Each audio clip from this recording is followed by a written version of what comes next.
Hello students, today we are going to start class 9 chapter number 4 describing motion around us. We will be covering all the theory, numerical, conceptual and derivation part in the most easiest way. So be ready to secure full marks in your examination. Let's get started.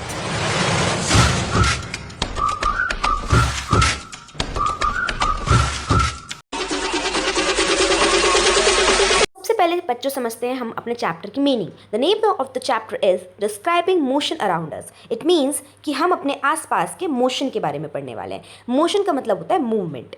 सबसे पहले introduction. हमारे nature में बच्चों हर चीज़ जो है वो motion में है. चाहे वो बटरफ्लाइज हो, फ्लिटरिंग बटरफ्लाइज, चाहे वो स्लिथरिंग स्नेक्स हो, चाहे वो हॉपिंग हेयर्स हो, चाहे वो गैलोपिंग हॉर्सेस हो, चाहे वो डस्ट पार्टिकल्स हो डांसिंग सनबीम में, चाहे वो स्मोक ड्रिफ्टिंग हो, चाहे वो आपके टाइड्स राइजिंग हो, फॉलिंग हो, चाहे वो क्लाउड्स गैदरिंग हो. ये जितने भी एक्टिविटीज़ हैं इन सब में हम देख रहे हैं कि मोशन हो रहा है, किसी ना किसी चीज़ की मूवमेंट हो रही है. और इसमें भी जब हम बात करते हैं टाइप्स ऑफ मोशन की कि मूवमेंट किन तरह की है, तो सबसे पहले आता है लीनियर. लीनियर का मतलब होता है स्ट्रेट लाइन में जब कोई मोशन होता है. एक होता है सर्कुलर, यानी ऐसे सर्कुलर में जब सर्कुलर पाथ में कोई मोशन होता है, या फिर ऑसिलेटरी. ऑसिलेटरी यानी टू एंड फ्रो, आगे पीछे टू एंड फ्रो, राइट. सो 3 तरह के हमारे मेन जो है मोशन होते हैं. एंड इसके अलावा हमें displacement, average velocity, average acceleration के बारे में भी पढ़ना होगा. सबसे पहले हमें पढ़ना है बच्चों कि जो स्ट्रेट लाइन में मोशन होता है वो किस टाइप का होता है. बहुत सिंपल है. जब भी कोई एक ऑब्जेक्ट स्ट्रेट लाइन में मूव करता है तो हम बोलते हैं कि वो लीनियर मोशन में है या फिर वो motion in a straight line है. सबसे सिंपल तरह का यह मोशन होता है.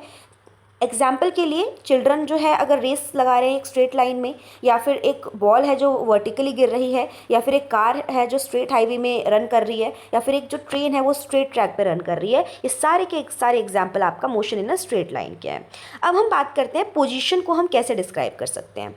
बच्चों पोजीशन के लिए हमें एक फिक्स पॉइंट चूज़ करना पड़ता है और उसके वजह से हम किसी भी चीज़ की पोजीशन बता पाते हैं, और उस फिक्स पॉइंट का नाम होता है रेफरेंस पॉइंट. फॉर एग्जांपल अगर मुझे बताना है कि मैं जो हूँ अभी अपने स्कूल में हूँ, राइट, तो अब मुझे अपनी पोजीशन बतानी है, तो मैं आपसे बोलूँगी कि मेरा जो घर है उस घर से 3 किलोमीटर ईस्ट की तरफ जो है मैं हूँ. तो वो क्या हुआ, मैंने यहाँ पर अपने घर को रेफरेंस पॉइंट ले लिया. रेफरेंस पॉइंट यानी कि आप किसी भी एक स्पेसिफिक फिक्स पॉइंट से अपनी पोजीशन को दिखा रहे हो कि मैं इस फिक्स पॉइंट से इतनी दूरी पे यहाँ पर खड़ी हूँ. तो जो जिस ऑब्जेक्ट की वजह से मैंने बताया है वो मेरा रेफरेंस पॉइंट हुआ, और जहाँ मैं खड़ी हूँ वो मेरी पोजीशन हो गई. ठीक है. और रेफरेंस पॉइंट ही हमारा ओरिजिन भी होता है ना. जैसे मैंने बोला कि मैंने अपनी जर्नी होम से स्टार्ट की है, that is my reference point as well, and मेरा ओरिजिन भी वही है. डिस्टेंस एंड डायरेक्शन जो होती है हमारे ऑब्जेक्ट की, वो स्टार्ट होती है ओ से यानी ओरिजिन से, और फिर आगे जाकर हमें पता चल जाती है कि हमारी मेन पोजीशन कहाँ पर है. और पोजीशन चेंज हो सकती है. अगर मैं अभी यहाँ खड़ी हूँ तो ये मेरी पोजीशन है, और मैं फिर यहाँ आ गई तो ये मेरी पोजीशन हो जाएगी. तो कुल मिला के वो टाइम टू टाइम जो है वेरी कर सकती है इंस्टेंट के हिसाब से. If the position of an object with respect to reference point changes with time, it's said to be in motion.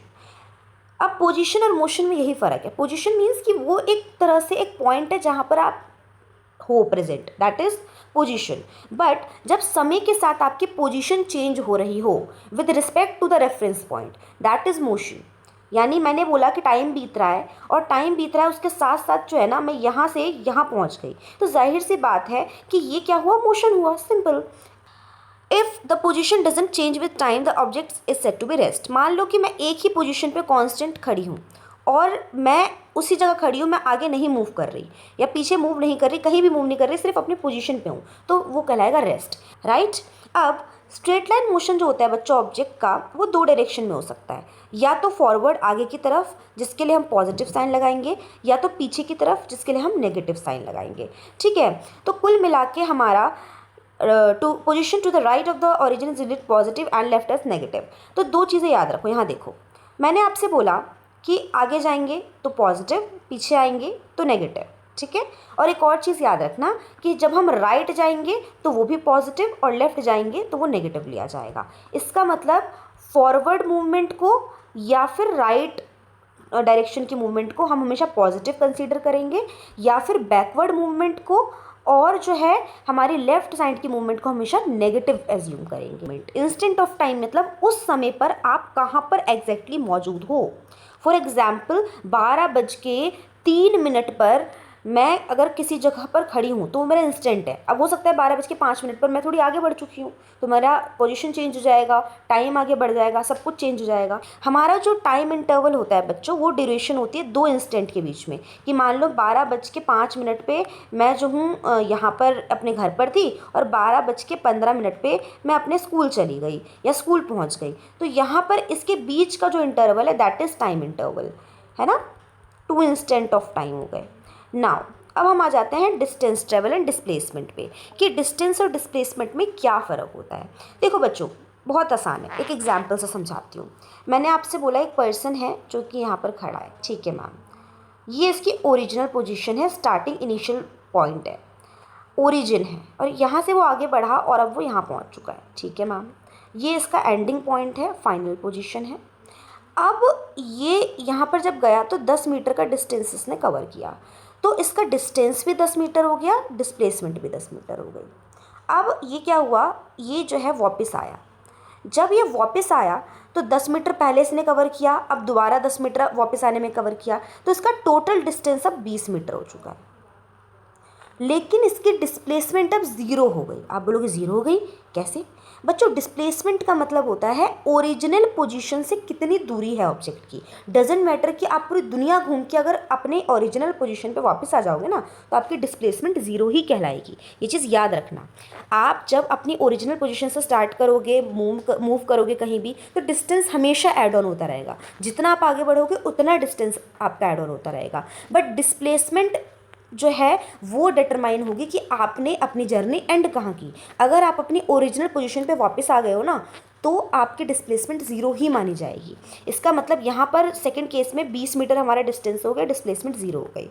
एक और एग्जांपल, मान लो कि हमारा जो पर्सन है वो 10 मीटर जो है गया, ठीक है। अब वो आया जो है वो यहाँ तक आया है, वो बीच में आके रुक गया, यानी उसने 5 मीटर और ट्रेवल किया। पहले उसने 10 मीटर किया, फिर वो वापस आया 5 मीटर और अब यहाँ पर रुका हुआ है। मैंने पूछा डिस्टेंस कितना है, आप बोलोगे मैम 10 मीटर यहाँ चला, 5 यहाँ चला, टोटल हो गया 15 मीटर डिस्टेंस। डिस्प्लेसमेंट कितनी है? ओरिजिनल कहाँ था? यहाँ पर मिड में है अभी वो, यानी यहाँ से 5 मीटर की दूरी है इनिशियल और फाइनल में। तो आपका जो है क्या हुआ, यहाँ पर डिस्प्लेसमेंट जो है वो 5 मीटर हो गई, ठीक है। So this is the main difference between distance and displacement कि डिस्टेंस जो है वो लॉन्गेस्ट पाथ है पूरी जर्नी का, कि आपने कहाँ से लेके कहाँ एंड किया है, जितना आपने घूमा पूरा का पूरा डिस्टेंस है। बट डिस्प्लेसमेंट मतलब स्टार्टिंग और एंडिंग, उसे बीच से कोई मतलब नहीं होता डिस्प्लेसमेंट को। डिस्टेंस एक स्केलर क्वांटिटी है, इसका मतलब इसके पास सिर्फ मैग्नीट्यूड है, डायरेक्शन नहीं है। अब यहाँ पर एक चीज़ समझ लो, स्केलर क्वांटिटी और वेक्टर क्वांटिटी में क्या फ़र्क है। जब हम फिजिक्स में कोई भी चीज़ पढ़ते हैं ना तो वहाँ बोलते हैं कि ये वाली चीज़ स्केलर क्वांटिटी है, ये वेक्टर है। अगर किसी भी चीज़ के पास सिर्फ मैग्नीट्यूड है, फॉर एग्जांपल मैंने आपसे बोला कि जो एक इंसान है वो 5 मीटर चला, तो 5 यहाँ पर क्या हुआ, मैग्नीट्यूड हुआ। मैग्नीट्यूड मतलब कितना, जो नंबर है, चाहे वो 5 है, 10 है, 20 है, 50 है, 100 है, 1000 है, 1 करोड़ है, जो भी नंबर है वो हमारा मैग्नीट्यूड होता है। और अगर मैंने बोला 5 मीटर टुवर्ड्स ईस्ट, मैंने डायरेक्शन ऐड कर दी, समझ रहे हो। मैंने मैग्नीट्यूड के साथ अब क्या ऐड कर दी, डायरेक्शन। तो ये अब वेक्टर क्वांटिटी बन जाएगी। यानी स्केलर क्वांटिटी में सिर्फ मैग्नीट्यूड होता है कि 5 या 10 मीटर या इतना चला, डायरेक्शन नहीं उसमें हम लेते, ठीक है। तो हमारा बेसिकली क्या है, डिस्टेंस जो होता है वो स्केलर क्वांटिटी है, उसमें मैग्नीट्यूड होता है बट डायरेक्शन की ज़रूरत नहीं होती। फॉर एग्जांपल मैंने बोला रमेश 65 किलोमीटर चला, किस डायरेक्शन में चला, कहाँ चला, मुझे नहीं पता है, तो इसीलिए ये स्केलर क्वांटिटी है।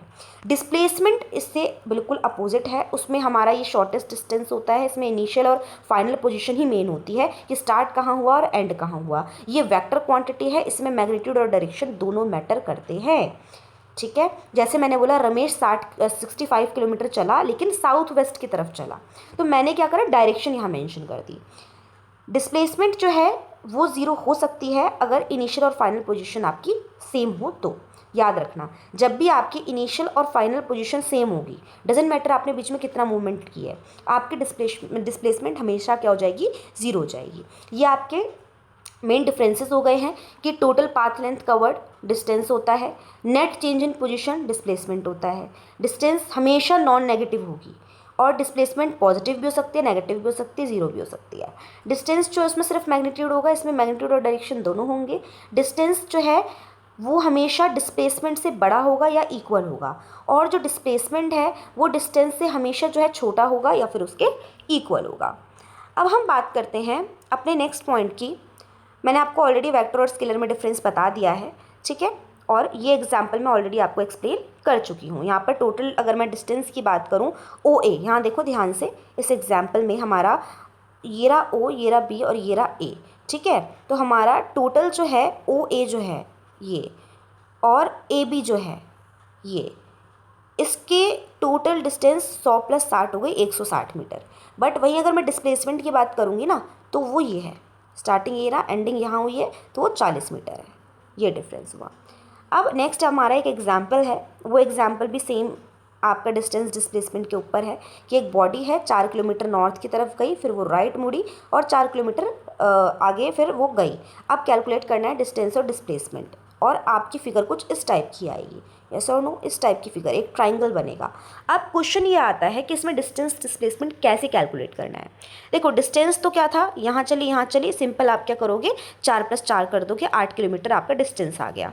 बट डिस्प्लेसमेंट ना वो स्टार्टिंग और एंडिंग पॉइंट के बीच का डिस्टेंस होता है, तो उसके लिए आप पाइथागोरस थ्योरम लगाओगे, ठीक है। हाइपोटेन्यूस का स्क्वायर इक्वल्स टू बेस का स्क्वायर प्लस परपेंडिकुलर का स्क्वायर, और क्या करोगे उस फॉर्मूले में ये पुट करोगे और यहाँ की लेंथ कैलकुलेट कर लोगे। जस्ट ये आपका राइट एंगल ट्राइंगल बन गया है, तो आप जब कैलकुलेट करोगे तो आपका 5.66 किलोमीटर इसका डिस्प्लेसमेंट आ जाएगी। तो इस टाइप के न्यूमेरिकल्स आपको ऐसे ही सॉल्व करने होंगे। हमारा नेक्स्ट टॉपिक है बच्चों uniform and non uniform motion. अब यूनिफॉर्म मोशन क्या होता है, अगर एक ऑब्जेक्ट है जो स्ट्रेट लाइन में ट्रेवल कर रहा है, जिसमें वो equal distance equal interval of time में ट्रेवल कर रहा है, कि मान लो हर 5 मिनट में वो 1 किलोमीटर चल रहा है मान लो, या फिर मैं बोलती हूँ चलो कि आपका 1 घंटे में वो 3 किलोमीटर चल रहा है, एग्जाम्पल दे रही हूँ, ठीक है। तो 1 आवर में फिक्स है कि वो 3 किलोमीटर ही चलेगा, और अगले दूसरे घंटे में भी 3 किलोमीटर, तीसरे घंटे में भी 3 किलोमीटर, उसके अगले 4th आवर में भी 3 किलोमीटर। तो वो एक कांस्टेंट बेसिस पे टाइम भी बढ़ रहा है और साथ साथ में डिस्टेंस भी बढ़ रहा है, तो वहाँ पर हमारा यूनिफॉर्म मोशन हो जाएगा, ठीक है। तो इसे equal distance in equal interval of time. अब वहीं पर अगर मैं आपसे बोलूँ, कभी हमारी एक कार है, वो एक जर्नी पे निकली, और उस जर्नी में जब वो निकली, कभी वो रुक रही है, कभी वो तेज़ चल रही है, कभी वो धीरे चल रही है, मतलब उसका कुछ फिक्स है ही नहीं स्पीड या वेलोसिटी, तो वो यूनिफॉर्म मोशन में नहीं है। 1 घंटे में हो सकता है वो 6 किलोमीटर चल रही हो, अगले घंटे में वो 1 किलोमीटर चल रही हो, अगले घंटे में वो ब्रेक ले लिया उसने, रुक गई, वो ट्रैफिक था। तो कुल मिला के वो आपका कैसा हो जाएगा, नॉन यूनिफॉर्म मोशन हो जाएगा, यानी unequal distance in equal interval of time. Time तो अभी भी 1 घंटे के हम स्लॉट लेंगे, बट अब उसमें डिस्टेंस अनइक्वल हो रही है, कभी 10 किलोमीटर, कभी 6 किलोमीटर, कभी 2 किलोमीटर, ऐसे, ठीक है। Next is average speed and average velocity. बच्चों एवरेज स्पीड हमें ये बताती है कि कोई भी जो ऑब्जेक्ट है वो कितना फास्ट मूव कर रहा है, और इसका फॉर्मूला क्या होता है, speed is always dependent on distance, यानी एवरेज स्पीड जो है वो total distance upon total time taken होता है, दैट इज एवरेज स्पीड। तो एवरेज स्पीड के लिए अगर आपको कभी भी कैलकुलेट करना हो तो आपको टोटल डिस्टेंस निकालना है, आपको टोटल टाइम निकालना है, और फिर आपको डिवाइड कर देना है, तो आपकी एवरेज स्पीड आ जाएगी। ऑफ कोर्स इसमें भी आप यूनिट क्या लगाएंगे, या तो किलोमीटर पर आवर या फिर आपका मीटर पर सेकेंड, ठीक है। इन 2 यूनिट्स में आप सॉल्व कर सकते हैं। एवरेज स्पीड भी हमारा क्या है, स्केलर क्वांटिटी है, क्यों, क्योंकि डिस्टेंस स्केलर था, तो ऑफ कोर्स जाहिर सी बात है स्पीड भी यहाँ पर स्केलर होगी, यानी इसमें मैग्नीट्यूड है बट डायरेक्शन का कोई भी रोल नहीं है। एग्जाम्पल यहाँ पर दे रखा है कि कार है 20 किलोमीटर वो पहले घंटे में चली, अगले सेकेंड आवर में वो 40 किलोमीटर चली, फिर थर्ड आवर में वो 3 किलोमीटर चली, एवरेज स्पीड बताओ। तो भैया आवर्स तो हमारे कितने हो गए, टोटल 3 आवर हो गए, और टोटल डिस्टेंस के लिए प्लस कर लिया, तो 90 किलोमीटर वो चली 3 घंटे में, डिवाइड करके हमारी एवरेज स्पीड आ जाएगी, सिंपल। वेलोसिटी भी अगेन सेम है, ज़्यादा डिफरेंस नहीं है, बस यहाँ डिस्प्लेसमेंट यूज़ किया मैंने। आपको पता है डिस्टेंस डिस्प्लेसमेंट में फ़र्क होता है, ऐसे किसी किसी केसेस में हो सकता है वो दोनों ही सेम आ जाए आंसर में, डिस्टेंस और डिस्प्लेसमेंट, बट हमेशा ऐसा हो ये ज़रूरी नहीं है। तो आप जब भी वेलोसिटी कैलकुलेट करेंगे आपको डिस्प्लेसमेंट पता होनी चाहिए, आपको टाइम पता होना चाहिए, दोनों को डिवाइड करेंगे आपकी वेलोसिटी निकल जाएगी, average velocity, total displacement upon total time. Average velocity हमेशा वेक्टर क्वांटिटी होती है क्योंकि इसमें मैग्नीट्यूड के साथ हमें डायरेक्शन भी चाहिए होती है कि पॉजिटिव है या नेगेटिव है। ऐसा यूनिट इसकी भी ऑफ कोर्स मीटर पर सेकंड ही होती है एंड किलोमीटर पर आवर में भी आप इसे निकाल सकते हैं। जब आपका कोई भी ऑब्जेक्ट स्ट्रेट लाइन में एक डायरेक्शन में मोशन कर रहा होता है तो उस टाइम पे उसकी एवरेज स्पीड जो होती है और एवरेज वेलोसिटी जो होती है वो हमेशा बच्चों इक्वल होती है, याद रखना। यानी स्ट्रेट लाइन में एक डायरेक्शन में मोशन जब हो रहा है किसी भी ऑब्जेक्ट का तो उसकी एवरेज स्पीड और वेलोसिटी हमेशा इक्वल होगी। और स्पीडोमीटर की रीडिंग उस टाइम पे अप्रॉक्सीमेटली जो भी आ रही होगी वो आपका क्या आ रही होगी, कांस्टेंट आ रही होगी, है ना। और उस वेलोसिटी को हम बोलते हैं इंस्टेंटेनियस वेलोसिटी। याद रखना कि उस टाइम पे जो स्पीडोमीटर की रीडिंग आ रही है ना उसका मैग्नीट्यूड जो है वो किसका मैग्नीट्यूड है, वो इंस्टेंटेनियस वेलोसिटी का है। एंड इसको जो है आपको टर्म को याद रखना है, यानी उस इंस्टेंट पे क्या वेलोसिटी थी, सिंपल। फिर है हमारा बच्चों रेट ऑफ चेंज, यानी the ratio of change in quantity to the change in time is known as rate of change. Ratio तो आप समझते ही होंगे, फ्रैक्शनल डिवीजन, जिसमें हम दो क्वांटिटीज़ ले लेते हैं उनके बीच का रेशो निकालते हैं यार, राइट। सो हमारा यहाँ पर क्या है, हम रेशो किसका निकाल रहे हैं, change in quantity to the change in time, कि हमारा कोई भी क्वांटिटी कितना चेंज हो रही है किसी भी समय के अनुसार। कोई भी चीज़ अगर चेंज हो रही है समय के अनुसार तो हम उसे बोलेंगे रेट ऑफ चेंज। तो आगे से अगर आप फिजिक्स में कभी भी पढ़ो ना रेट ऑफ चेंज, इसके मतलब कि समय के साथ कोई बदलाव आ रहा है, ठीक है। फॉर एग्जाम्पल एक सरंग है, वो स्विम कर रहा है और उसने क्या करा है, वो एक एंड से दूसरे एंड में जा रहा है स्विमिंग पूल के, 25 मीटर के दूरी पे जो है वो है और 50 सेकंड में वो कवर कर रहा है। तो वो पहले गया फिर वो वापस आया तो 25 + 25 50 हो गया। डिस्प्ले ये आपकी डिस्टेंस थी और डिस्प्लेसमेंट 0 क्योंकि वो अपनी इनिशियल पोजीशन पे वापस आ गया है।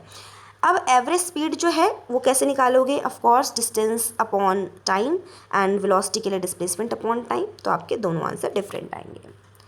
फिर हम आ जाते हैं एवरेज एक्सेलरेशन पे। ऑफ कोर्स एक्सेलरेशन क्या होता है, चेंज इन वेलोसिटी। जब भी वेलोसिटी चेंज हो तो वो एक्सेलरेशन कहलाता है।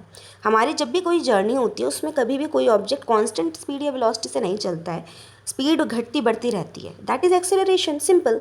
सो एवरेज एक्सेलरेशन क्या होता है बच्चों, कि हमारा टोटल कितना डिफरेंस आया वेलोसिटी में और कितना डिफरेंस आया टाइम में, ठीक है। तो change in velocity upon change in time, that is average acceleration. तो हम क्या करेंगे यहाँ पर, v और u का क्या मतलब है। v बच्चों यहाँ फाइनल वेलोसिटी होती है, u हमारी इनिशियल वेलोसिटी होती है। यानी जर्नी के स्टार्टिंग में जो आपकी वेलोसिटी थी वो u है और जर्नी के एंड में जो वेलोसिटी है वो आपकी v है। और t2 t1 क्या है, टाइम 2 और टाइम 1 है। तो आप क्या करेंगे, सबसे पहले दोनों को माइनस करेंगे, v और u को, t2 और t1 को, और देन डिवाइड कर देंगे तो एक्सेलरेशन आ जाएगी। हमारी एक्सेलरेशन जो निकलेगी वो मीटर पर सेकंड स्क्वायर में निकलेगी हमेशा, ऑलवेज। एक्सेलरेशन जो है हमारी वेक्टर क्वांटिटी है, उसमें मैग्नीट्यूड डायरेक्शन दोनों होते हैं। और मैग्नीट्यूड जब भी वेलोसिटी का बढ़ता है तो एक्सेलरेशन भी सेम डायरेक्शन में बढ़ती है।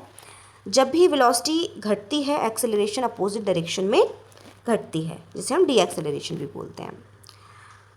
एवरेज एक्सेलरेशन जो है कब आती है, कैसे आती है, जब आपका वेलोसिटी का मैग्नीट्यूड चेंज हो, या तो आपकी वेलोसिटी की डायरेक्शन चेंज हो, या फिर दोनों ही चेंज हो जाए।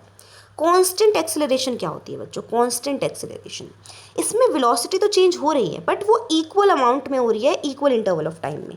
मैंने बोला कि मैं एक पर्टिकुलर स्पीड से ले जा रही हूँ अपनी कार को और मैं हर घंटे में अपनी स्पीड को बढ़ा रही हूँ, और जो मैं बढ़ा रही हूँ ना वो कांस्टेंट बेसिस पे है, ऐसा नहीं कि कभी ज़्यादा कभी कम, नहीं। मैं क्या कर रही हूँ, equal amount equal interval of time में बढ़ा रही हूँ अपनी वेलोसिटी को, तो तब मैं बोलूँगी वो मेरी कांस्टेंट एक्सेलरेशन है। यानी चेंज तो आ रहा है वेलोसिटी में बट कांस्टेंट रूप से आ रहा है, ठीक है।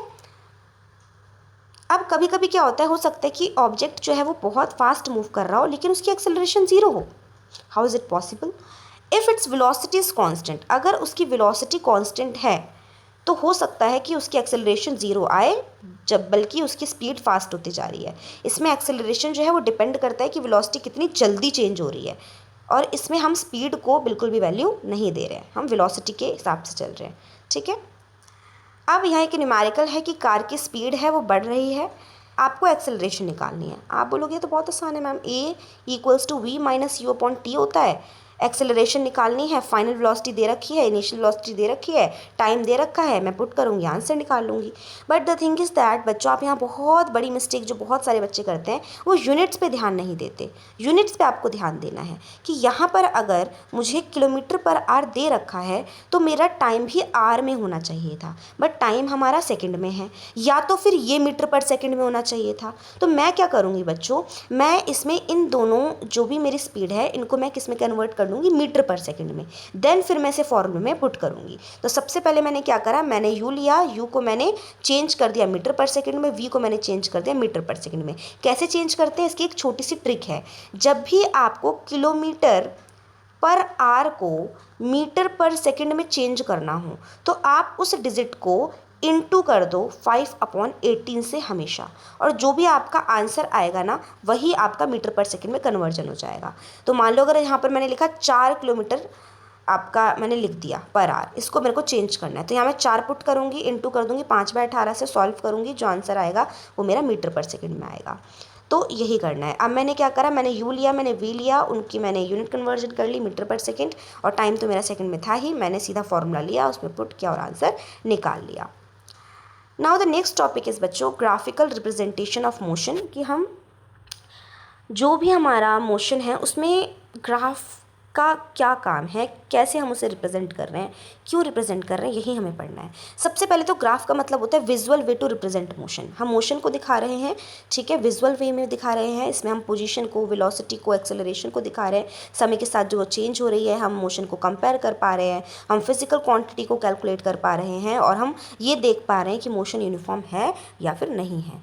अब हमारा हम ग्राफ कैसे प्लॉट करते हैं। ग्राफ में बच्चों सबसे पहले बात तो आपके एक होती है हॉरिजॉन्टल एक्सिस, यानी ऐसे लेटी हुई जो एक्सिस होती है उसे हम बोलते हैं एक्स एक्सिस।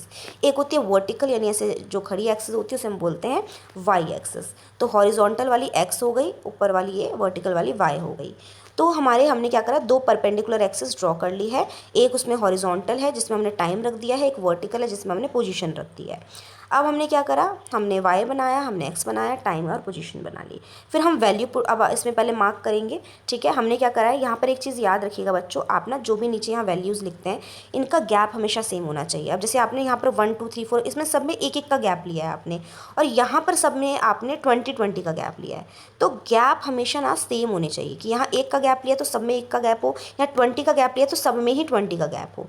इसे हम बोलते हैं स्केल। इस चीज़ को हम बोलते हैं स्केल, किसका स्केल सेम लेना है आपको। अब आपने क्या करा, आपने यहाँ पर वैल्यूज़ पहले आपने वो करी है, और फिर यहाँ पर आपने वैल्यूज़ पुट कर दी है जो भी आपका ऊपर टेबल में दे रखी है। ये आपको हमेशा गिवन होगा क्वेश्चन में। तो क्वेश्चन में गिवन था, उस हिसाब से मैंने क्या करा, जो भी मेरा टाइम वाला था उसे मैंने टाइम की जगह मार्क करा, जो पोजीशन वाला था पोजीशन की जगह मार्क करा, एंड देन मुझे ये मिला। अब मैंने वैल्यू जब मार्क कर दी है तो मैं क्या करूँगी, इन पॉइंट्स को जॉइन कर दूँगी, प्लॉट कर दूँगी, ठीक है, और मेरा ग्राफ कुछ इस टाइप का मुझे मिल जाएगा। अब इस ग्राफ को जो है हम क्या कर सकते हैं, कॉन्क्लूड कर सकते हैं कि अगर हमारा किसी भी तरह का ग्राफ आ रहा है तो उसका क्या मीनिंग है। सबसे पहला ग्राफ होता है पोजीशन टाइम ग्राफ, जिसमें आप एक्स एक्सिस में टाइम को रखते हो और वाई एक्सिस पे पोजीशन को रखते हो, एंड देन फिर देखते हो कि आपका जो भी स्लोप आ रहा है वो क्या दिखा रहा है। देखो, जब आप पोजीशन टाइम को बच्चों दिखाते हो ना तो यहाँ स्लोप आपको हमेशा वेलोसिटी का मिलता है, ठीक है। जब आपका समय के साथ पोजीशन चेंज होगी, आपका जब समय के साथ पोजीशन चेंज होंगी तो आपको क्या मिलेगा, आपको वेलोसिटी ही तो मिलेगी। तो ये जो आपका स्लोप आ रहा है ये वेलोसिटी का है। अब इसमें भी आप देखो, यहाँ पर स्ट्रेट लाइन है, यहाँ पर हल्की कर्व्ड लाइन है, तो क्या फ़र्क है। सबसे पहली बात तो यहाँ पर ये जो स्ट्रेट लाइन है ये दिखा रही है कि इक्वल इंटरवल ऑफ टाइम में जो है हमारा सारी डिस्प्लेसमेंट्स हो रही है, और यहाँ पर कॉन्स्टेंट वेलोसिटी है, ठीक है। हालांकि इस ग्राफ में जो है चेंज हो रहा है, वेलोसिटी बढ़ रही है ना, इंक्रीज़ हो रही है कॉन्स्टेंटली। तो यहाँ पर कांस्टेंट है, यहाँ पर इंक्रीज़ हो रही है। आगे चलते हैं। अगर कभी स्ट्रेट लाइन हो अपवर्ड की तरफ तो समझ जाना कांस्टेंट वेलोसिटी है। स्ट्रेट लाइन पैरेलल हो एक्सिस के तो समझ जाना ऑब्जेक्ट रेस्ट पे है, यानी इस टाइप का अगर कुछ ग्राफ हो तो मान लेना ऑब्जेक्ट रेस्ट पे है, अगर ये पोजीशन टाइम ग्राफ है तो। फिर अगर मान लो कर्व लाइन आ रही है तो चेंज हो रही है वेलोसिटी, और अगर स्टीपर स्लोप है तो आपका हायर वेलोसिटी है। अब स्टीपर का मतलब क्या होता है आपका, जैसे ये है ना, तो बिल्कुल या तो ऐसे नीचे या फिर बिल्कुल ऐसे ऊपर, मतलब एक डिफरेंस होना चाहिए हाइट का, या तो बिल्कुल ऊपर जा रही है या बिल्कुल नीचे आ रही है। अब ये जो है आपका ये वाला स्टीपर थोड़ी हुआ, ये ना ही ऊपर जा रहा है ना ही नीचे आ रहा है, तो ये स्टीपर नहीं हुआ। या तो बहुत ऊपर जाए या बहुत नीचे आए, दैट इज स्टीपर स्लोप। उससे क्या पता चलता है हमारा कि वेलोसिटी हाई है। यहाँ देखो ये 4 तरह के हमारे पास पोजीशन टाइम ग्राफ दे रखे हैं।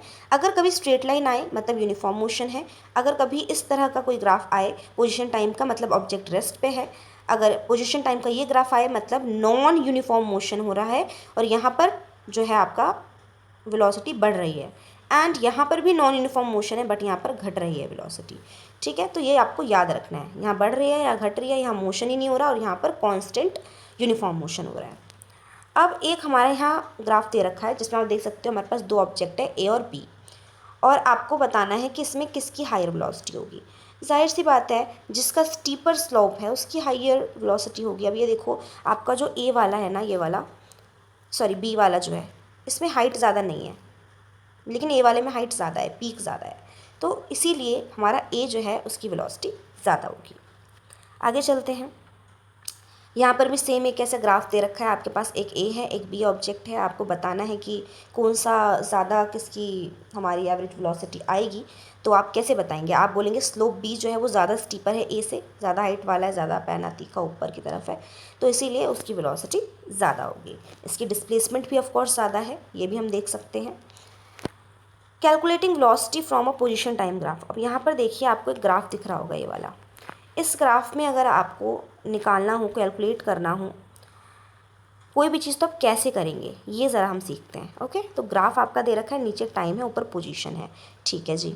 अब आपको जब पोजीशन टाइम दे रखा है तो उसमें एवरेज वेलोसिटी आप निकाल रहे हैं, आपको उसके लिए 2 चीज़ें पता होनी चाहिए, time to time 1, displacement to displacement 1। ठीक है, तो हमारी डिस्प्लेसमेंट 1 0 है, डिस्प्लेसमेंट 2 5 है, सॉरी 25 है, ठीक है 25 है। डिस्प्लेसमेंट 1 0 है, डिस्प्लेसमेंट 2 25 है, टाइम 1 0 है और टाइम 2 5 है। एंड ये हमें डाटा मिल गया, फिर हमने इसे माइनस करके पुट किया तो हमें अपनी एवरेज वेलोसिटी मिल गई। अब हम आ जाते हैं वेलोसिटी टाइम ग्राफ पे कि बच्चों ये हमारा जो वेलोसिटी टाइम ग्राफ होता है ये कैसा होता है, इसकी क्या मीनिंग होती है। 3 तरह के हमारे पास मेन ग्राफ है। एक में अच्छा सबसे पहले ये समझो कि पहले हमारा पोजीशन टाइम ग्राफ था, अब हमारा वेलोसिटी टाइम ग्राफ है।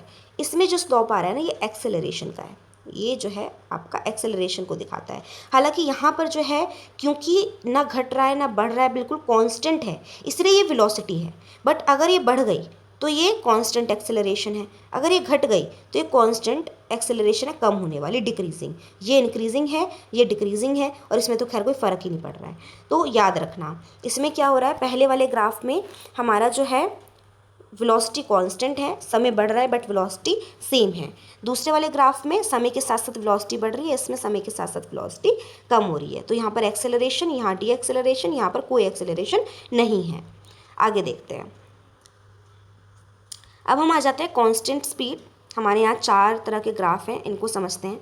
इसका मतलब क्या है, स्पीड कांस्टेंट है, इसका मतलब क्या है, यूनिफॉर्म एक्सेलरेशन है, इसका मतलब नॉन यूनिफॉर्म एक्सेलरेशन है, और इसका मतलब भी नॉन यूनिफॉर्म रिटार्डेशन है। एक्सेलरेशन और रिटार्डेशन में पता है क्या फ़र्क होता है बच्चों। एक्सेलरेशन मतलब change in speed but speed हमेशा बढ़ रही होगी, रिटार्डेशन यानी चेंज इन स्पीड बट हमेशा स्पीड घट रही होगी। That is the basic difference. और उसका ग्राफ जो है वो कैसा दिखेगा, वो आपका ऐसा दिखेगा। ठीक है, now physical quantities obtainable from a velocity time graph. Slope हमें जो मिल रहा है वो एक्सेलरेशन का मिलेगा, और यहाँ पर हम जो है एक चीज़ आप याद रखना कि जब आपका कांस्टेंट वेलोसिटी होगी तब आप वहाँ पर एरिया ऑफ रेक्टेंगल निकालेंगे, और जब आपका वेलोसिटी चेंज हो रही होगी तो आप एरिया ऑफ ट्रेपीजियम निकालेंगे। ठीक है, अब आप बोलेंगे मैम यहाँ पर आप रेक्टेंगल और ट्रेपीजियम कहाँ से ले आए। आपको बच्चों ऐसा एक ग्राफ मिलेगा, उस ग्राफ में आपका मान लो अगर ट्रेपीजियम शेप ऐसा बन रहा है तो आप समझ जाना यहाँ पर वेलोसिटी चेंज हो रही है। लेकिन अगर आपका ऐसा करके रेक्टेंगल बन रहा है बिल्कुल, तो समझ जाना यहाँ कॉन्स्टेंट वेलोसिटी है। तो जस्ट आपको शेप के अकॉर्डिंग पता होना चाहिए कि कोई भी शेप अगर दे रखी है तो उसका क्या मतलब है। अब हम जाते हैं सबसे पहले एग्जाम्पल कैलकुलेशन पे। कैलकुलेट डिस्प्लेसमेंट, इसमें हमें डिस्प्लेसमेंट निकालनी है। तो हमें डिस्प्लेसमेंट का फॉर्मूला पता है, वेलोसिटी इनटू टाइम। ठीक है, वेलोसिटी हमारी जो है वो 20 है, टाइम हमारा 6 है, हमने इनटू करा, आंसर आ गया। सेकेंड न्यूमेरिकल, हमें डिस्प्लेसमेंट निकालनी है। वेलोसिटी बढ़ रही है 5 मीटर पर सेकेंड से 10 मीटर पर सेकेंड, टाइम जो है वो भी हमारा 10 से 20 सेकेंड हो चुका है। तो यहाँ पर जो है डिस्प्लेसमेंट आप कैसे निकालोगे? आपको पता होना चाहिए कि यहाँ पर एरिया ऑफ रेक्टेंगल को आप प्लस कर दोगे एरिया ऑफ ट्राइंगल से। देखो इस ग्राफ को बड़ा जब आप करोगे तो ये है area of rectangle, area of triangle, और इन दोनों को जब आप प्लस करोगे तब आपको डिस्प्लेसमेंट मिलेगी।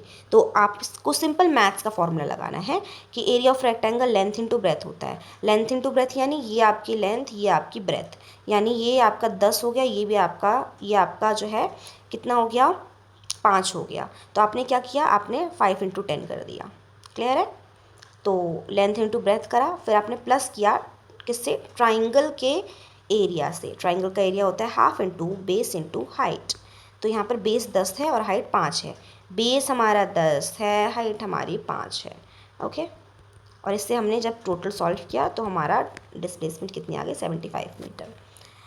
फिर अब हम आ जाते हैं काइनेमेटिक इक्वेशंस में। काइनेमेटिक इक्वेशन बच्चों 3 तरह की होती है, ये मेन 3 है, और mark it as most important. इससे न्यूमेरिकल आना कंपलसरी है, आएगा ही आएगा। और इक्वेशन अच्छे से याद करो, इसकी डेरिवेशन भी आ सकती है।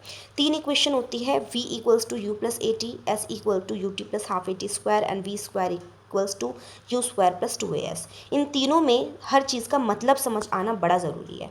यहाँ पर बच्चों जहाँ जहाँ u है वो आपका इनिशियल वेलोसिटी है, जहाँ जहाँ v है वो फाइनल वेलोसिटी है, जहाँ a है वो एक्सेलरेशन है, t आपका टाइम दिखा रहा है और s आपका डिस्प्लेसमेंट दिखा रहा है।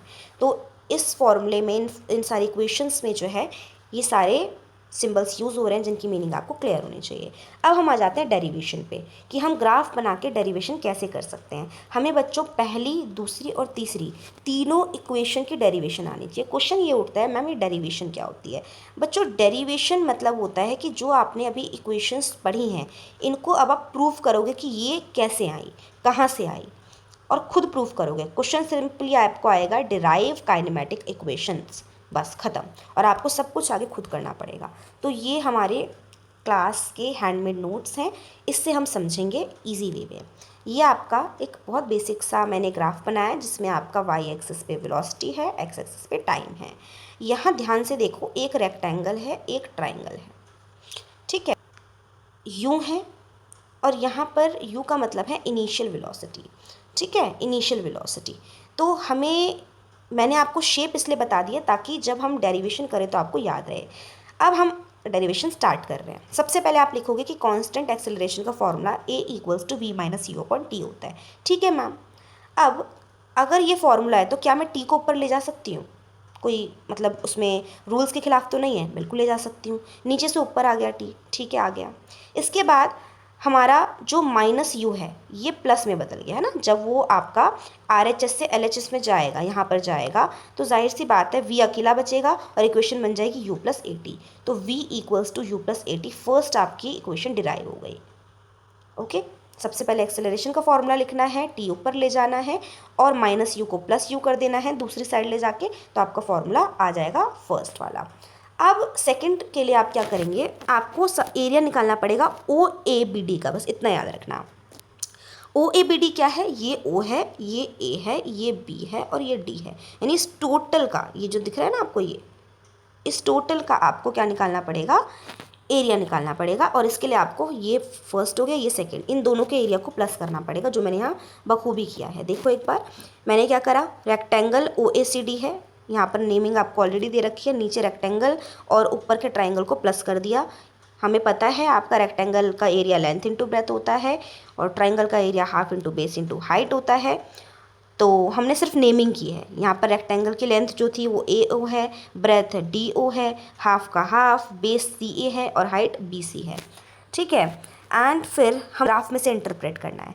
अब आपने कुछ नहीं किया, आपने ऊपर वाले फॉर्मूलेज में जो आपने लिखा था उसमें अब आप पुट करते जाओगे। इसे आपने ये निकाला था, अब इसमें पुट करो।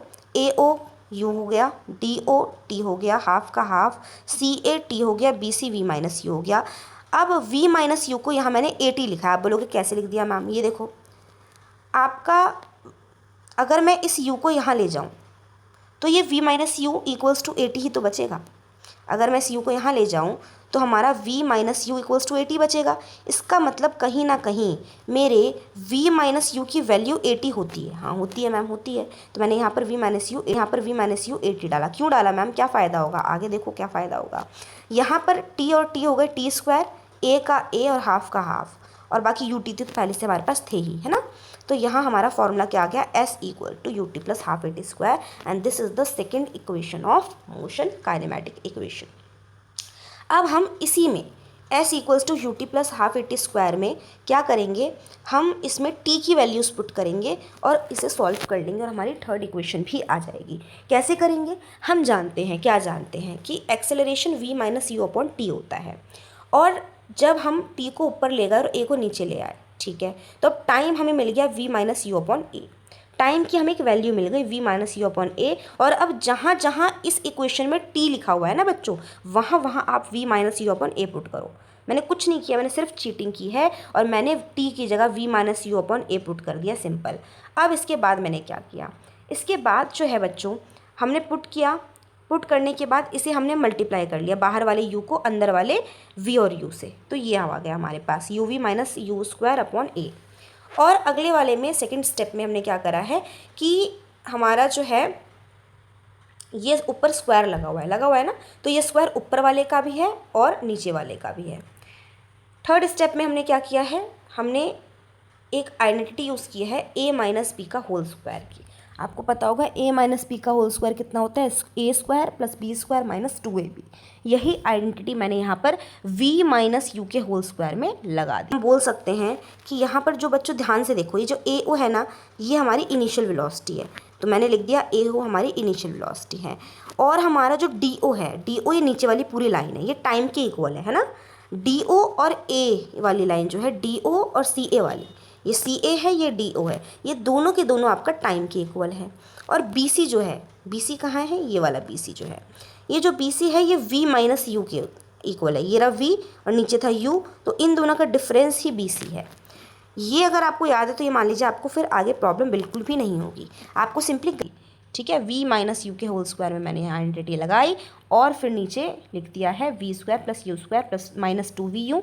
नीचे का ए स्क्वायर जो था उससे एक ऊपर वाला ए कट गया है, तो हमारा लास्ट एक्सप्रेशन हमें क्या मिला, u v minus u square upon a plus में v square plus u square minus 2vu upon 2a। आगे का देखिए, आगे बच्चों जब आप इसे सॉल्व करेंगे तो आपका ये और ये कट जाएंगे, एक प्लस का है एक माइनस का है, सेम था कट गया। फिर हमारा माइनस 2u स्क्वायर ये सब बचेगा, और फिर आप इसे जब माइनस करेंगे सॉल्व करेंगे तो minus u square plus v square upon 2a बचेगा। 2a यहाँ ले जाइए आप तो 2as हो जाएगा, ठीक है। और फिर क्या करेंगे आप, आपका एक्सप्रेशन आ गया, 2as यहाँ पर है ही, और ये रहा v square minus u square, तो v square minus u square equals to 2as, और यही हमें प्रूफ करना था, ठीक है। कुल मिला के बच्चों डेरिवेशन जो है उसमें आपको हर एक स्टेप खुद से याद रखना है कि आपने कहाँ पर क्या एजम्पशन ली है, कि हमने इस चीज़ को इसके इक्वल मान लिया है ना। डेरिवेशंस ऐसी ही होती हैं जिसमें आपको हर चीज़ हर स्टेप खुद से याद रखना पड़ता है कि पहले हमने ये लिया, ये ग्राफ लिया, इसमें हमने ये नेमिंग की, देन हमने फिर ये स्टेप्स फॉलो करे और आंसर हमारा आ गया, प्रूफ हो गया। आगे ये न्यूमेरिकल हैं जो कि इन्हीं इक्वेशंस पे बेस्ड हैं। इन न्यूमेरिकल्स को करने की ट्रिक क्या है, ट्रिक ये है बच्चों कि आपको सिंपली जो भी न्यूमेरिकल दे रखा है उसका डाटा और गिवन पहले लिख लेना है। गिवन लिखने के बाद आपको जो है ये पता लगाना है कि क्या आपके पास ऑलरेडी मौजूद है, क्या आपको फाइंड आउट करना है, और उसके बिहाफ पे आप 3 इक्वेशन ऑफ मोशन में से कोई भी एक चूज़ कर सकते हो जो सबसे ज़्यादा अप्रोप्रिएट हो। सबसे पहले हमें क्वेश्चन पढ़ते हैं, यहाँ पर कार स्टार्ट हो रही है रेस्ट से। अब ये एक ट्रिक है अगेन दोबारा कि जब भी कोई भी ऑब्जेक्ट रेस्ट से स्टार्ट होगा तो इनिशियल वेलोसिटी 0 होगी, और अगर कभी ब्रेक लग गए तो फाइनल वेलोसिटी 0 हो जाएगी। आई एम रिपीटिंग अगेन, अगर कभी भी कोई भी ऑब्जेक्ट रेस्ट से स्टार्ट हो रहा है तो उसकी इनिशियल वेलोसिटी 0 होगी, और अगर कभी उसके ब्रेक लग रहे हैं तो फाइनल वेलोसिटी 0 होगी। इस क्वेश्चन में क्या है, आपका u 0 हो जाएगा इनिशियल वेलोसिटी। फिर आपका यूनिफॉर्म एक्सेलरेशन से चली, एक्सेलरेशन दे दिया आपको, टाइम दे दिया 4 मिनट। अब आपको स्पीड और डिस्टेंस निकालना है। हमें u दिया है, हमें a दिया है, हमें t दिया है। हमने इक्वेशन लगा दी v equals to u plus a t, जिससे हमने v निकाल लिया, और जैसे ही हमें v मिला तो हमने सेकेंड इक्वेशन लगा दी, आई मीन टू से हाँ यस सेकेंड इक्वेशन लगा दी s equals to u t plus half a t square, and then हमें अगेन फिर से आंसर मिल गया। तो अगर आपने गिवन लिख लिया और आपने इक्वेशन सही लगा ली और मैथ सही से कर ली तो आपका पूरा न्यूमेरिकल बच्चों सही से हो जाएगा। सेम ऐसे सेकंड आपका क्वेश्चन भी है जो आप कर सकते हैं। आगे आ जाते हैं, ब्रिजिंग साइंस एंड सोसाइटी। हमारा अगर कभी भी बच्चों हम ब्रेक्स अप्लाई करते हैं तो कोई भी ऑब्जेक्ट स्टॉप तुरंत तो नहीं ही होता है। तो कौन कौन से ऐसे फैक्टर हैं जो किसी भी चीज़ को रोकने में काम आते हैं? पहला वेलोसिटी, मतलब इन द सेंस अगर वेलोसिटी बहुत तेज़ थी तो जाहिर सी बात है रुकने में बहुत ज़्यादा टाइम लगेगा ऑब्जेक्ट को। सेकंड, रोड सरफेस, कि रोड कैसी है ना, स्मूथ है, रफ़ है, हाईली स्मूथ है, उस पर डिपेंड करेगा। स्मूथ है तो जल्दी ब्रेक नहीं लग पाएंगे, रफ़ है तो जल्दी ब्रेक लग जाएंगे। ब्रेकिंग कैपेसिटी डिपेंड करता है, आपके जो भी कार है या व्हीकल है उसके अंदर ब्रेक की कैपेसिटी क्या है उस पर डिपेंड करता है। और ड्राइवर ने रिएक्शन टाइम क्या दिया। देखो ब्रेक लगाना मतलब कि आपने कोई मान लो एक्सीडेंटल कोई केस हो गया, सामने कोई डॉग आ गया, कोई इंसान आ गया, आपको ब्रेक लगाने हैं, तो उस टाइम पे ड्राइवर का रिएक्शन टाइम कितना जल्दी था, कितना फास्ट था, वो भी डिपेंड करता है। नेक्स्ट है हमारा topic motion in a plane. अब बच्चों हमें समझना है कि ये मोशन इन अ प्लेन क्या होता है। तो motion in a plane two dimension plane है जिसमें कोई भी ऑब्जेक्ट जो है वो मूव करता है एक पाथ में जो कि स्ट्रेट लाइन नहीं होती है, ठीक है। इसमें सबसे पहला आता है आपका यूनिफॉर्म सर्कुलर मोशन। नाम से समझो, यानी यहाँ पर आपका सर्कुलर पाथ होगा जिसमें कोई भी ऑब्जेक्ट मूव कर रहा है तो आपने उसका नाम डाल दिया सर्कुलर मोशन। अब सर्कुलर मोशन है तो सर्कल पाथ में होगा, ठीक है मैम, हो रहा है सर्कल पाथ में हो रहा है तो उसका डिस्टेंस बच्चों हम क्या लेंगे, डिस्टेंस जैसे यहाँ पर अगर मैं बात करूँ इस केस की पर्टिकुलर, तो मेरी ए टू सी जो है, ए टू सी, यहाँ देखो ये जो है ये हमारा क्या हो जाएगा, स्ट्रेट लाइन जो है ये तो डिस्प्लेसमेंट हो जाएगी, ये जो स्ट्रेट लाइन है वो क्या हो जाएगी, डिस्प्लेसमेंट, और हमारा ये आपका डिस्टेंस हो जाएगा। अब इसके लिए आपको एक फॉर्मूला याद रखना है। आपका एक पूरा सर्कल का सरकमफेरेंस जो होता है वो 2πr होता है, तो डिस्टेंस निकालने के लिए भी आप फॉर्मूला क्या लगाएंगे, 2πr। कब, जब सर्कुलर पाथ होगा तब। तो अगर सर्कुलर पाथ होगा तो आप 2πr से उसका टोटल डिस्टेंस क्या कर सकते हैं, पता लगा सकते हैं। डिस्प्लेसमेंट 0 हो जाएगी अगर वो अपनी इनिशियल पोजीशन पे वापस आ रहा है तो। एवरेज स्पीड यहाँ पर क्या होती है, डिस्टेंस अपॉन टाइम होती है, और यहाँ पर डिस्टेंस हमारा 2πr है। क्यों है, क्योंकि एक सर्कल का सरकमफेरेंस हमने डिस्टेंस की तरह यहाँ पर यूज़ किया, ये तो डिस्टेंस होगी, यस और नो, तो इसलिए हमने डिस्टेंस की जगह 2πr लिखा है। यहाँ पर r रेडियस है, पाई की वैल्यू 22.7 होती है, ये आपको याद रखनी है। और आप टाइम पुट करेंगे, रेडियस पुट करेंगे, पाई की वैल्यू पुट करेंगे, कैलकुलेट करके एवरेज स्पीड आ जाएगी सर्कुलर मोशन की। फिर हमारा जो है यूनिफॉर्म सर्कुलर मोशन क्या होता है, जिसमें ऑब्जेक्ट मूव कर रहा है सर्कुलर पाथ पे लेकिन उसकी स्पीड क्या है, कांस्टेंट है। और एवरेज वेलोसिटी में जब एक कंप्लीट रेवोल्यूशन होता है तो डिस्प्लेसमेंट हमेशा 0 होती है, यानी यहाँ से स्टार्ट हुआ और फिर ऐसे एंड हुआ यहीं पर, तो हमारा डिस्प्लेसमेंट 0 हो गई। अब बच्चों हमारा जो है डायरेक्शन जो होती है वेलोसिटी की वो हमेशा कांस्टेंट बेसिस पे चेंज होती है, यानी हमारा जो सर्कल होता है ना उसमें जो मोशन हो रहा है वेलोसिटी कॉन्स्टेंटली उसमें चेंज होती रहेगी। अब एक केस आएगा कि direction of velocity changes, the motion is accelerated even though the speed is constant. हमारी एक कार है वो सर्कुलर पाथ में ट्रैवल कर रही है, स्पीडोमीटर जो होता है कार में जो स्पीड बताता है वो ये बोल रहा है कि हमारी स्पीड कांस्टेंट है। क्वेश्चन आएगा कि स्पीड कांस्टेंट है, क्या उस कार में एक्सेलरेशन है, यानी चेंज इन वेलोसिटी हो सकती है? आप आंसर लिखेंगे ऑफ कोर्स यस। अब आप बोलेंगे क्यों मैम, स्पीड तो कांस्टेंट है ना, तो एक्सेलरेशन कैसे आ रही है, चेंज कैसे हो रही है वेलोसिटी? बच्चों velocity depends on direction as well. Velocity में हम डायरेक्शन की भी बात करते हैं, स्पीड में हम डायरेक्शन कहाँ ले रहे हैं, वेलोसिटी में ले रहे हैं। अब यहाँ पर सर्कुलर पाथ में हमेशा देखो डायरेक्शन जो है बार बार चेंज हो रही है, बार बार चेंज हो रही है ऐसे करके, तो डायरेक्शन चेंज करने में ऑटोमेटिकली एक इंस्टेंट पे आपकी वेलोसिटी में फ़र्क आएगा ही आएगा, क्योंकि डायरेक्शन चेंज होती है तो वेलोसिटी घटती बढ़ती है ऑटोमेटिकली। तो आप आंसर में क्या लिखोगे कि येस, स्पीडोमीटर में अगर स्पीड कांस्टेंट भी है तो भी हमारा एक्सेलरेशन हो सकता है, क्योंकि तब जो है हमारी वेलोसिटी वो इंस्टेंट पे चेंज हो रही है जब डायरेक्शन चेंज हो रही है तब। ठीक है, ये एक्सप्लेनेशन आप दे सकते हो सर्कुलर मोशन में। So with this we have completed our chapter. I hope कि आपको सारी चीज़ें क्लियर हुई होंगी, आपको लेक्चर पसंद आया होगा। Thank you so much.